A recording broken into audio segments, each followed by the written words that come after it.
Welcome to Personal and Professional Best. Communicator, author, pastor, Andy Stanley founded Atlanta-based North Point Ministries in 1995. Today, North Point consists of 8 churches in the Atlanta area and a network of 180 churches around the globe that collectively serve over 200,000 people each and every week. His latest book, Not in It to Win It, is a timely message that all of us need to hear, especially as we round the corner of another political season in our nation. I promise, if you listen today and you apply Andy's message to your life, you'll take a giant step forward to becoming your personal and your professional best. Best is waiting. Meet you there.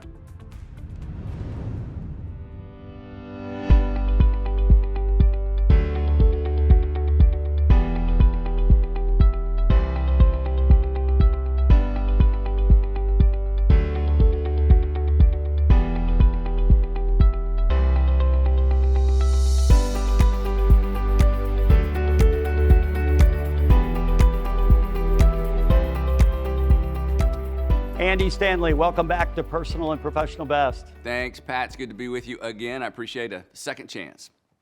Yep. Andy, I want to talk today about your new book, Not in It to Win It. But before we discuss the book, I thought it was appropriate to offer a few disclosures to our audience. First, the obvious. You're a Christian, a believer. Pastors usually are. And I'm also a Christian and a believer. It's possible, therefore, today during our program, we may mention God, Jesus, and the Bible, or all three during our exchange to our audience. If you're watching our program today and you're not a Christian or a believer, or even if you're against Christianity and believers, please know that we may disagree on this topic, but we're still for you and we still love you. That's my first disclosure. My second disclosure, Andy, your heart and your finances wound up going to Auburn. And my heart and my finances, well, I roll with the tide. And so we don't necessarily likely agree on that issue. One day a year, we may disagree, but we're still for each other and we still love and care for each other, which I think is a perfect segue to discuss your new book, Not in It to Win It. So what's the inspiration behind your writing this book, and what do you hope for those that read it, whether they're a believer or not, that they'll leave with, and what will change in their life that hopefully leaves their lives better and all of those that they're doing life with better? Well, what drove me to write the book, and it goes to something that you just mentioned. As a pastor and as a Christian, I was mystified, appalled, and even offended and certainly disappointed in the reaction of a lot of people who do what I do and who supposedly share my worldview, their response to the last 2.5 years with what's happened politically, what's happened socially, certainly what's happened in response to the pandemic. We've all heard that actions speak louder than words, but our reactions speak louder than our words and speak louder than our actions. If you want to know what's inside a person, we can all behave when behaving serves our purposes, right? But it's our reactions that give us away. And I felt like in the last 2.5 years, the reactions of, again, Christian leaders, broadcasters, pastors, podcasters, that whole group, that many of them, not all, but many of them, their reaction, I felt like sort of pulled the curtain back, and we saw a value system that didn't necessarily reflect the value system that they espouse, which again, for those in your audience who are not Christians or who used to be, but met too many Christians, and it's like, hey, if I'm going to be a hypocrite, I'll go be a hypocrite on my own terms. Don't try to reel me into your worldview and then not even behave the way you're expecting me to behave. In fact, I recently, in the book, I talk about that the reason so many especially people 35 years old and younger have left the church isn't because they don't believe what we believe. They're not even sure we believe what we believe. And the thing that has left them with that impression is not necessarily just our actions, but our reactions. Because again, you can tell a lot about a person by the way they react. So this was a response to kind of a subset of right-leaning influencers who, are Christians. And I was just going to write an article, honestly, and I just kept going and going and going, and it turned into a small book, Not in It to Win It. Well, you just probably, if there are people that side to the left that are non-believers, they're cheering for you right now because, Yeah. well, no, I mean, I hear you know, from a lot the of truth. those. Yeah. I mean, I do. I hear from people who say, that's what I've been thinking all along. I can't believe somebody actually who espouses a different worldview sees that and believes that. I'm like, no, I totally get it. Again, I'm a bit embarrassed by the group of people that I have associated with, and some of these folks, I don't call people out by name. I don't ever do that. But some of these folks are friends of mine, and it's been confusing. So You said they're friends of yours. They were friends of yours? well, Or are they still friends? I don't know. I don't mean like hanging out friends. I mean, I see them at events, Sure. and we know each other's Sure. names, and I have reached out and had some personal conversations with folks, and you know what they say, Pat? And again, this goes to the point of the book. And the reason I call it Not In It to Win It is this, I don't know if I clarified that. Because regardless of your faith or a person's faith, when you follow Jesus through the Gospels, not through the Bible, but Jesus shows up in Matthew, Mark, Luke, and John, and then the Apostle Paul writes about Jesus. When you follow Jesus through the Gospels, one thing was extraordinarily clear, whether you agree or not. He did not come to support or to facilitate or to further a worldview or any kind of movement politically or religiously. Jesus came to establish something brand standalone new. And throughout his earthly ministry, there were people on both sides, in fact, 3 different sides, that were constantly trying to bait him into their worldview and to support their ideas. And Jesus refused to be co-opted because he came to establish something new.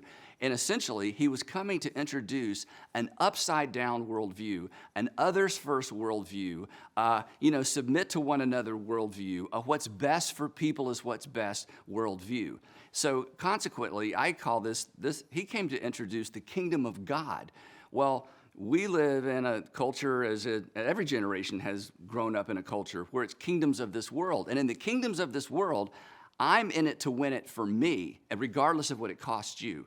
So the moment that church leaders or the church adopts that posture or that tone or that approach to anything, I'm convinced they have abandoned the agenda of Jesus. And this is why many in your audience, I would guess, who don't want to have anything to do with the church, don't really want to have anything to do with Christians, still have a high estimation of Jesus because, and this is what's so strange, Pat, the folks in your audience, my friends, the people that I'm around constantly, in the ball field, just socially, they may not subscribe to Christianity and they may not call themselves Jesus followers, but they know enough about the teaching of Jesus to know when Jesus followers aren't following. So they appropriately call us out. And in this book, I'm calling us out as well. Well, I'm grateful that you did because leaders, when it's done well, whether it's in your business or my business, I've always believed, just like great parents, that they love unconditionally. And then they love so much that they're willing to challenge with the truth to try to affect people's lives so that they live better lives. And I see that as the spirit of the book. And I think it's incredibly powerful that you did that when it's really making you uncomfortable in some ways because these folks are your friends. And obviously they do something similar to what you do for a living. Andy, when I was a young adult, and that was a long time ago, and I was growing up, the news was like 30 minutes every evening. And since I have a degree in journalism, I remember kind of the oath of what news was supposed to be doing, its purpose and its motivation. When I was growing up, and I was a young guy long ago, there was no such thing as social media. And it seems like in the last period, excuse me, we've now had the emergence of 24/7, 365 news. Well, it's really the right news or the left news. And then we have social media, which seems like a place where once you gain your narrative on the right or the left from the news, you actually can go to the town hall called social media and tell everybody why you're right. And you have the narrative to do it. Is the news media, are they helping or are they the biggest driver of the narratives that are taking place to attempt to win? Well, I was actually a journalism major as well, so it's interesting that you say that. I'm not sure I knew that about you, Pat, but it kind of makes sense. And one of the things you discovered and I discovered in journalism school is that journalism attracts a certain kind of person. Just like I think ministry attracts a certain kind of person, different temperaments and personalities, but there's, the folks I was in school with and did my, undergrad with and journal at Georgia State University, we all had some things in common. We were both curious and we were critical. There's just kind of a critical bent. I walk into a room and unfortunately I see everything wrong. My eye goes to the thing to criticize. So I don't think the problem is the media. I think one of the great things about living in our country is not necessarily the 24-hour, 24/7 news cycle, but the fact that we have a free press. And people are constantly criticizing the press. And I'm like, hey, you just need to visit some other countries where it's controlled. It is better to have misinformation than someone controlling the information. Because eventually, if you're controlling the information, you're determining what's true. So I'll take our problems with the mainstream media any day compared to, if we think about what's happening with Putin right now in the world, he's controlling the narrative. Well, that means he's controlling essentially what is true and what's not true. So I don't think the media is the problem. And you know this as well. You're a business person. We learned this in journalism school. Nobody cares how many Amtrak trains arrived safely and on time. Nobody cares. Everybody wants to know about the one where there was an accident. And again, whether they want to know about it or not, you stop and you stare, right? None of us stop and stare at the cars that are parked safely on the side of the highway. We slow down to look at accidents. I don't know what that says about us, but it's human nature, which means in the media, the only way to make any money is to go to the extremes. The extremes are made in the money's made in the extremes. And in terms of social media, you gather followers and friends in the extremes. So unfortunately, the conversations are more extreme than the reality. And most of the folks, watching or listening today, they're just wonderful people trying to, feed their family, make a living, save a few dollars, prepare for the future, enjoy their lives. So we don't live in those extremes. I'm not even sure you can live in those extremes unless you're making a living ginning up fear on either side. So I'm not critical of mainstream media. I'm glad we have a free press. What complicates it, to your point, is now everybody has a microphone, right? Social media gives everybody a microphone. And, again, is that a good thing or a bad thing? Well, it's a thing. It's just, I encourage the people in our churches constantly, look, problems are solved, and I get criticized for this. Problems are solved in the middle. You do not solve problems in the extremes, ever. You solve problems in the middle, not because you're compromising your beliefs, but because sometimes you have to compromise on issues to get anything done. And at the state level, in most of the states in the United States, amazing things get done at the state level because there's not the media polarization other than during election years that you see nationally. So I don't think, this may be naive, I don't think things are as bad as we are led to believe they are, because you only make money and you can only keep eyeballs on your network if you're ginning up fear on one side or the other. And then the other thing, and then we can move on. And again, we learned this in school, right? That the best way to gain followers and to gain traction and to raise money is to convince your followers that the other side is winning. You can't ever pitch this like we're winning, because if people think we're winning, they're going to take their foot off the gas and they're going to take their foot off, they're going to put their checkbook away, right? So both sides are constantly trying to convince their side we're about to lose, and if the Republicans win, here's what's going to happen. If the Democrats are in charge, here's what's going to happen. And I just say to folks all the time, look, that's never going to change. But could we be mature enough to recognize that, not give into that, and move forward, and let's love people, prioritize people, because, and then I'll end the answer to this question, what we can agree on is this: what's best for people is what's best. And we may disagree on what's best for people, but as long as we agree what's best for the majority of people is what's best, we can solve problems, we can move forward. And when I see people in my position, pastors, religious leaders, abandoning that middle space, which means there's no nuance, which means you can't even have a conversation. As a Christian who believes in a sovereign God, we should be fearless, and we should be moving people to the place where problems are solved because we care about people. I hope the audience doesn't get offended. Amen. Preach it. So, so I was sitting here thinking, I talked about, once upon a time, I never got on social media, and I'm still not. Of course, we use it as an organization, but we use it to espouse good things, to affect people in what we believe beneficial ways. Yep. And I was also thinking about the critique by which the news media on the right and the left, and then really what people do on average. The adults in America are spending time on social media an hour and a half, 2 hours a day. Those are the statistics. And if you think about critique and criticizing others and listening to critique of others, I don't know what that means for your relationship at home, but doesn't it train us to actually look for not what's right in our partner at home or in our neighborhood, our community, our nation, but what's not right, and really stay focused on that. And I try to avoid that.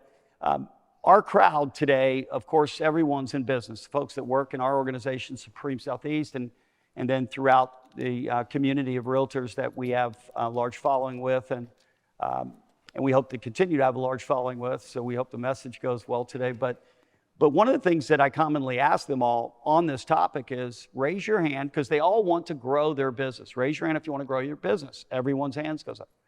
Raise your hand if you only want to do business with people who vote the way you vote. And it's immediately revealing that people get stuck because what they spend their time doing, which is oftentimes carrying out an argument against the very person they hope someday to cross paths with and do business with. So what advice would you offer everybody that's listening today if they're passionate about their beliefs, be them on the right or the left, period? How do you be passionate about your belief, but also at the same time maintain and grow your relationships, even if you disagree with someone? Right. Well, this is such an important question, Pat, and you're obviously a super bright guy, so I'm not surprised you ask it.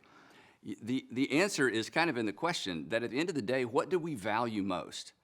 What do we value most? And here's this is important. We all have beliefs. Beliefs are generally polarizing, because if I am absolutely confident this is true, then that means that this is not true, which means if I'm immediately leading the conversation with here's what I believe, and you don't believe what I believe, there's automatically a barrier before we even begin a conversation. I'm suspect. I'm on defense.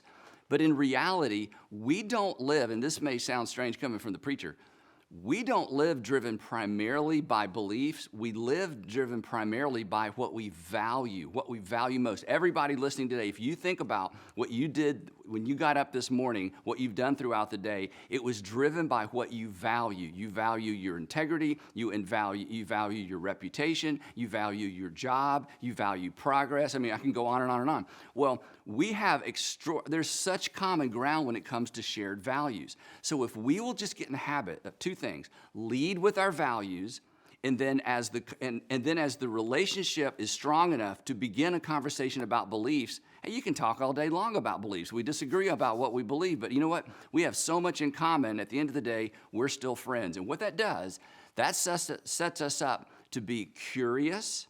It sets us up to be students first, critics second. Students first, critics second. When we lead with criticism, we've abandoned values, and again, there's no nuance, and the conversation ends. And then the other thing I would say is this, and I've not asked, to be honest, I've not asked you this off camera, so I hope you give me the right answer, but I think I know you well enough to know the answer.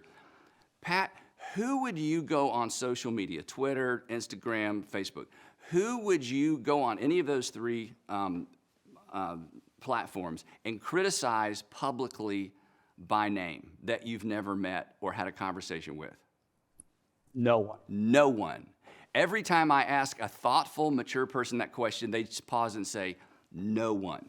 Well, social media is full of people who don't know the people they're criticizing. And I mean, follow, read them, just stop one day and read the mentions of any famous person on Twitter. And so the people who criticize other people by name, people they've never met, and this sounds judgmental, I think that is evidence of extraordinary immaturity, because whenever I ask people I respect, who would you criticize by name on social media that you've never met or that you know? Everybody says, no one. I would never do that. I wouldn't either. So the hypocrisy in a lot of this is that if you would not be willing to walk up to that person in public and say to them to their face what you said about them on social media, you're the hypocrite. You're the hypocrite. You may be right, and your worldview may be correct, and your opinion and your political persuasion may be right. But if you wouldn't have the courage to say it to their face, then why in the world would you expose such extraordinary immaturity by posting it on social media? And then the last thing on this, at the end of the day, and this goes to your question, the thing that I know we have in common is we want to make a difference. And there is a big difference between making a difference and making a point. And sometimes people will say, Andy, why didn't you speak up on this issue? Why don't you say something? Why didn't you respond? And I say, because I'm not here to make points. I want to make a difference. And if I want to help a person move personally with their finances, with their marriage, whatever, then the relationship and the values are first. And the last thing I want to do is post something where I make a point and lose influence, because I, like you, genuinely care about people, and no one who cares about people should ever give up influence unnecessarily. And making points is one of the easiest ways and quickest ways to lose influence. Not because you're a hypocrite, not because you're trying to hide what you believe, but because you care so much about the other person or a group of people. You watch your tone, your approach, and your posture. And those three things are critical. And again, I got to throw this in. When you follow Jesus through the Gospels, regardless of who you think Jesus is, follow Jesus through the Gospels. His tone and his approach and his posture was so powerful that people who were nothing like him liked him because they were convinced he liked them. And I think that's the model for all of us. I want to talk about the topic of forgiveness. And since you do what you do for a living, it's kind of in your wheelhouse. But I read in the book about the experience, the church in Charleston, the gentleman, Dylan Roof, who apparently didn't get any of this or all of it, not even a little bit of it, and killed a number of people in a church for no good reason other than to kill people that were different than him. And he didn't believe that those differences could ever be reconciled through love. I was at a concert a couple of years ago, before COVID, BC, as I say, and I was doing Bible time the next morning, sitting right across the street. It happens to be from that church. And I decided after I did my Bible time that I was going to go to the service, and I did. And I was, let's just say, unique in terms of how I looked being in that church. And I can't even begin to tell you the amount of love I felt being there. And it was almost like they welcomed me in because of my difference. And we praised together and just had an amazing experience once, one I'll never forget. On the topic of forgiveness, you talk about that story in your book. Is it possible, and I want you to tell that story, is it possible, though, to have a great long-term relationship with anybody in life and not be able to learn how to forgive people? Well, the challenge with refusing to forgive is that it puts me out of sync internally. I feel like the problem is you because you offended me and I'm holding on to what you did to me. But anytime we carry resentment or bitterness, even when it's justified in the sense that if I were to tell you my story, you would say, goodness, Andy, of course you're bitter, of course you're angry, of course you're resentful. I get it. Wow, what a story. Even when it's somewhat justified, to carry that, it really puts me out of kilter with myself. That's as strange as it sounds. I'm dealing with an internal tension that puts me out of balance. We've all gotten in our cars, and when the front end was out of alignment, you could still drive the car, you could still get to wherever you wanted to, but you could tell there's something that needs to be adjusted. Carrying resentment or bitterness or refusing to forgive, it puts us out of sync with ourselves, which overflows into other relationships. We've all heard it said that, refusing to forgive is like drinking poison and hoping the other person dies, or hanging on to resentment is like drinking poison and hoping the other person dies. And it's absolutely true. And again, it's why when we meet people who are difficult, the reason we should be more compassionate is chances are they're carrying something and they haven't figured out yet how to resolve it. They may not be refusing to resolve it. No one's ever coached them through, how do I get past this hurt? How do I get past what's done to me? So I feel like the best way to understand forgiveness is to think, and this is your world, is to think in terms of debt. That if I owe you money and I can't pay you the money, you have two choices. You can take me to court, you can wait me out, you can just bother me, or you can make the decision, Pat. You can say, Andy, I've made a decision. You don't owe me. I'm forgiving that debt. I'm going to take on the difficulty of that money not being paid back to me, but I'm deciding you don't owe me. Well, that's what forgiveness is. Forgiveness is deciding, regardless of how we've been hurt, how long we were hurt, who the person was, you know what? I'm deciding you don't owe me. And whereas in a financial transaction, at least I might have the potential to eventually pay you back, relationally, it's trickier because relationally, no one can ever pay you back. Your father can't return your childhood, right? Your wife can't restore a first marriage that perhaps she blew up. A friend can't restore your reputation that they trashed 5 years ago or 8 years ago. So we find ourselves trapped because I want to be paid back, but the reality is they can't pay me back. They can't turn back the clock. So the best decision I can make, regardless of how I was hurt, is to decide, you know what? Here's what you took from me.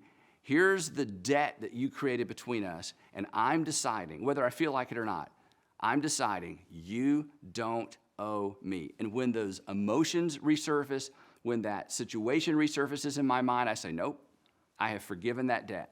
They don't owe me. And as good as it feels when somebody apologizes, even when someone apologizes, they still can't return what they owe you. So the best decision is to decide to forgive.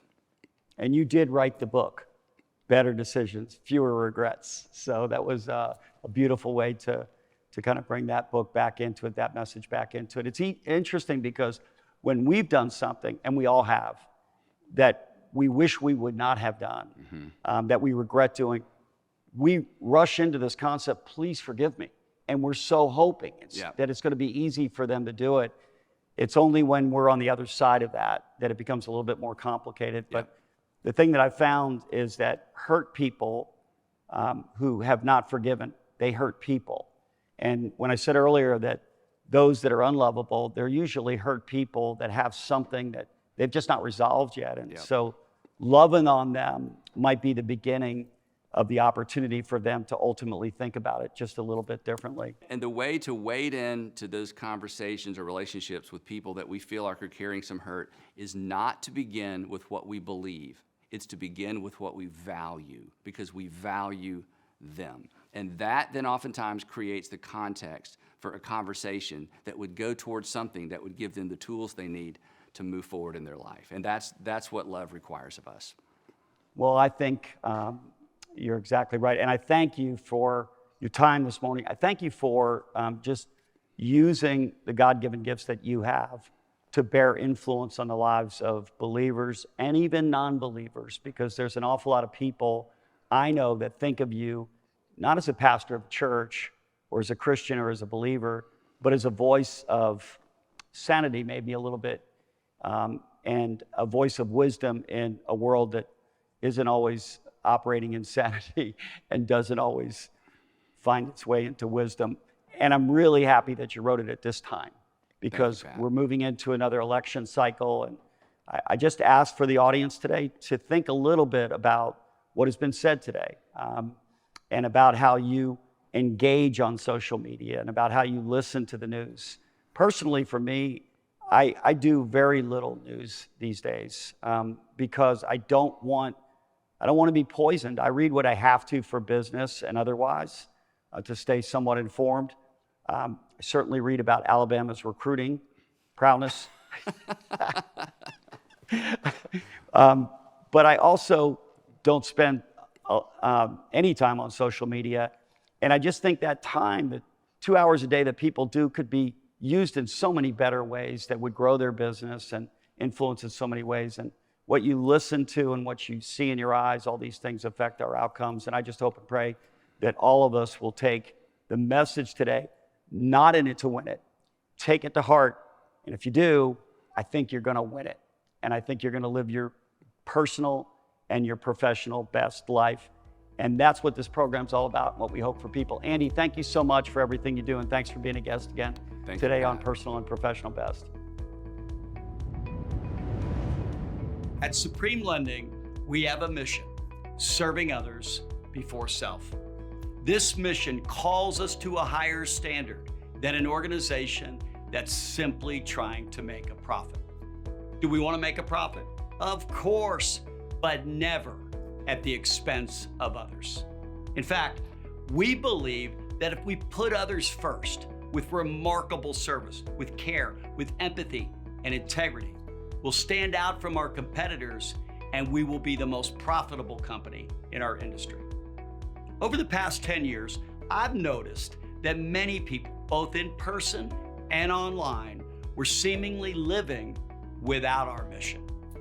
It was as if our once United States of America had spiraled into a perpetual state of disunity, with countless friendships destroyed and families destroyed as well.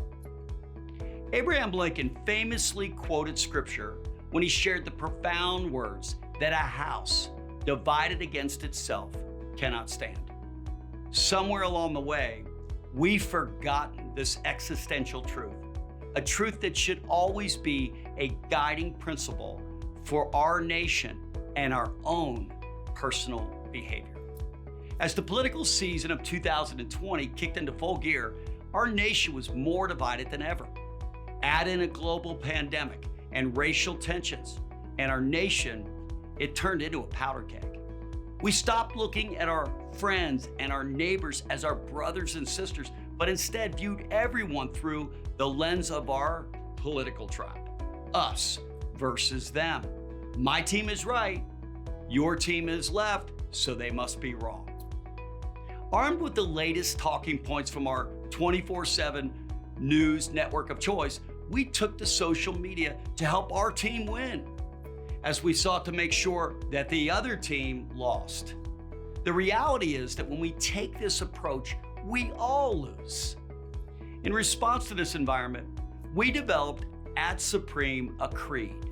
It went like this: I'm for everyone. I'm not for everything, but I'm still for everyone. This creed became our guiding light through the political turmoil of 2020 and beyond. You see, we don't have to agree with everybody else in life, but everyone who signs up for our organization is required to abide by our mission to serve others before self. Today, much of what Andy Stanley shared was speaking specifically to Christians. The example of Jesus was not winning at the expense of others, but in fact, it was seemingly losing for the eternal benefit of others. The very definition of truly being a Christian should be to imitate the example of Jesus. Whether you're a believer, Jesus follower, or not, Jesus' example should guide you in both your personal and your professional life. Why is that? Well, it'll make you rich. You see, relationships are the most important aspect of all of our lives, believer or not. And the keys to any successful relationship are serving others, sacrificing for others, and forgiving and accepting others. When you serve someone else in life, asking for nothing in return, it might not feel like winning at the time, but it creates a rich relationship. When you sacrifice for others, asking for nothing in return, it might not feel like winning at the time, but it creates a rich relationship. When you forgive someone or accept someone else, especially when they don't deserve it, it certainly doesn't feel like winning at the time, but it creates a rich and meaningful relationship. And it frees us, you and me, from the burden of resentment that no one can bear. Here at Supreme, we're putting into practice today a new policy. None of our associates have a license to add to the political divide of our nation by commenting, sharing, spreading, or otherwise participating in the dumpster fire of political discourse on social media. Do you have the First Amendment right you started the day with? Sure you do. You absolutely do. But I also have the right to invite any of our associates to work elsewhere. Each of our associates is an ambassador for our brand, for our good name. We want all of our associates to serve others before self. So none of our associates, including myself, have the right to do anything less than that and tarnish our good name. If you're watching today and you're not a Supreme Associate, there's nothing we require of you. We're honored that you made it this far into the program. But ask yourself a question. Do you want to only do business with people that vote the same way you do? Or would you rather serve the entire neighborhood, your community? If you answered the former, good luck. You've cut your potential business in half. If you answered the latter, I want to offer a heartfelt invitation to you to join us at Supreme in serving others before self. I invite you also to adopt our creed that you're for everyone. You don't have to be for everything. You won't be, but you can still be for everyone.